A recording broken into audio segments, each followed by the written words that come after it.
You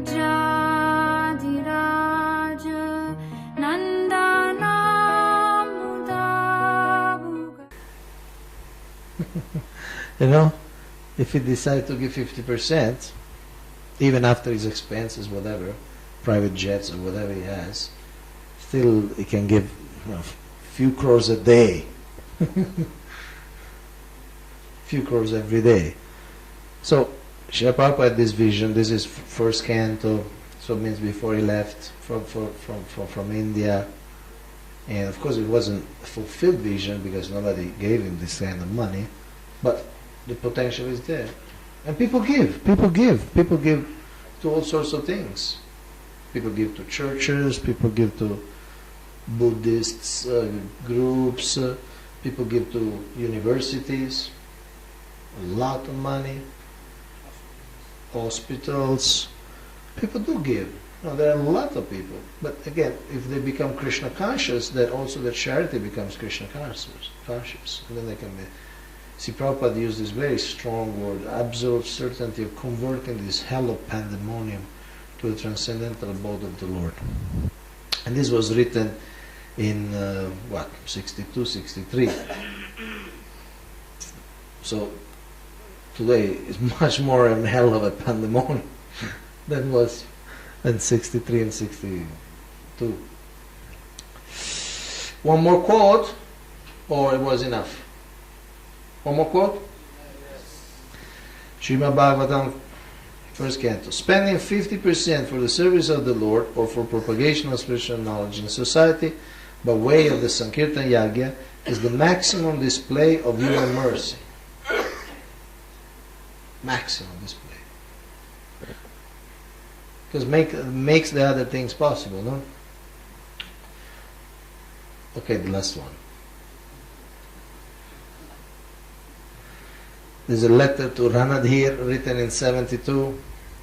I'm very much pleased that you have consented to give me the 50% of your profits on that night.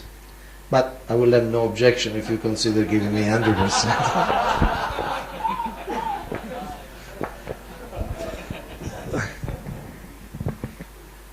But again, please,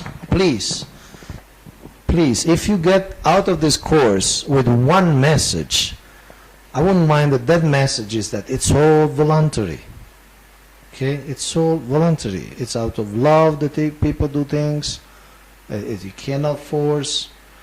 Even if they're this sense of, I want to give 50%, they may not give it to you. This morning I was saying, Catholic donors in America at least, they give to an average of 17 different things. Once there was a big donor, I think was in the West, in England I believe, and the local authority presented him to some public celebration, Ratayatra. He said, Mr. So-and-so, he has given to ISKCON $100,000. And the donor corrected him. No, I gave $100,000 to you. I gave $1.5 million to ISKCON. He gave $100,000 to the local project, but he had given 14 times more to other projects in ISKCON.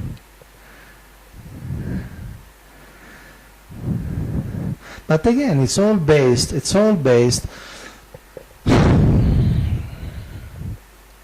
I don't know if I should say this. Should I say it or not? You think so? How do you know? If I didn't say it. Okay, no. There are places where, I don't want to mention exactly the name because, okay, say I have in mind one country in Europe. Huh? They made a law. They made a law that any preacher passes through, guru, sannyasi, whoever, you maybe, huh? Any preacher passes through, any donation this person gets, it has to give 50% to the local ISKCON. I was talking about this with another ISKCON guru, and I told him, he said, this is immoral. And then he made me notice that even the secular government doesn't tax donations. Even the secular government doesn't tax donation. because they recognize the right of the individuals to give to whoever they want. And in ISKCON, unfortunately, again, sometimes a lack of culture, lack of theological understanding. If you read, I'm sure you're familiar with that, but if you read the story of Maharaj Nriga, because of the charity mishap, was that even involuntary or whatever. But then at the end, the chapter at the end, Lord Krishna expresses. Do we have the chapter? Should we read it 1 minute? I have it here. Let me see. Sorry. Do you like to read those few words from Lord Krishna? Huh? You can put it on, even on the board. So basically, the Lord Krishna lists the type of consequences of stealing to the Brahmanas, which I frankly, if I had to be sincere, if I had to categorize that type of activity, I would say it looks very much like stealing to the Brahmanas. Because a Brahmana is there preaching, somebody wants to give him, either because for his project or it's for personal needs or for travel expenses. And there is another person, another Brahmana, that says no, 50% has to go out. I know I'm saying controversial things because some leaders think like that. But I think it's a very big mistake in terms of dharma, in terms of policy, in terms of long term. First consequences, preacher will start not going there. Not for the money, try to understand. Not because, okay, I get $1,000, I have to give 500. It's just the type of relation. You don't feel to get involved in that. You follow? If it, okay, no, okay, I don't come, You know what I mean? The type of control, many preachers. Thanks, but no thanks, I don't need to come to your country. If you want to treat me like this, I won't come. What chapter is that? Yeah, that's Krishna book. I wanted to read the 10th canto. What chapter is that? No. 64. Okay, 64. It's towards the end. Say, from here? Comes.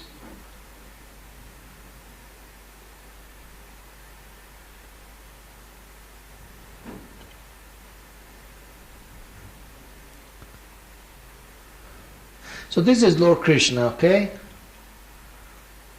Talking.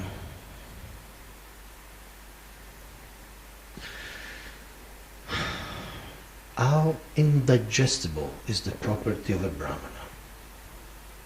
Even when enjoyed just slightly, and by one more potent than fire. What then to speak of kings who try to enjoy it, presuming themselves lords? I do not consider hala to be real poison. I don't know what's hala, but maybe it's really heavy poison. You know hala? Oh, okay. Because it has an antidote, but a Brahmana's property, when stolen, can truly be called poison, for it has no antidote in this world. Poison kills only the person who ingests it. And an ordinary fire may be extinguished with water. But the fire generated from the killing wood of a Brahmana's property burns the thief's entire family down to the root. So the guy thought it was a good bargain, but the whole family gets smashed. If a person enjoys a Brahmana's property without receiving due permission, that property destroys 3 generations of his family. But if he takes it by force or gets the government or other outsiders to help him usurp it, then 10 generations of his ancestors and 10 generations of descendants are all destroyed. So now, some people will say, no, taxing preachers is not stealing. But there it says, again, forces, no, without receiving the permission, or takes by force, gets the government, huh? So he makes it even in a legal way, gets the government to say no. So, I mean, when I think of this, one yatra was that policy, as an established policy, I don't think would be very flourishing in the long run. And when somebody asked, they said, no, but we have to maintain our temple in some way. Then why don't you rob the banks? It's better. There's less reaction, because those are thieves anyway. So you steal to thieves. They may get caught, and of course, ISKCON won't get a great name. But at least it's much more less reaction than taking from brahmanas. So what's the mentality? What's the kind of the assumption?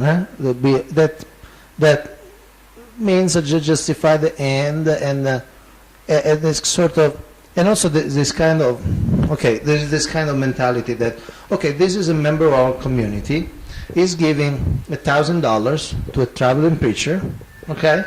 So because he's giving $1,000 to the traveling preacher, he's giving less to the temple. That's the kind of logic. But it is not like that. If he wanted to give 500 to the temple and 500 to the preacher, he would have done that. Right? He would have done that. He knows how much money he has. If he decided, I give to the preacher, maybe he gives to the preacher and he gives to the temple. Because that's the normal pattern, no? But if he doesn't want to give to the temple, then the local national council or whatever made this decision. We should think, why we are not attracting this type of charity, why we are not attracting this type of support. Why in Pune they get 218 you to give, and you don't get anybody to give? It's a free market in the sense of free market of inspiration. Whoever gives inspiration, you cannot tax people. This was happening in Europe hundreds of years ago. Hundreds and hundreds of years ago. And the church stopped. In other words, it's a middle-aged type of mentality. You follow? You are in this area, I have the right on your money. I even think that if the government, local government would know about this, there would be even that reaction. I would even think there would be it's even dangerous legally to do something like that. And it's just not, it's just not permissible. If you present something that people like, and if you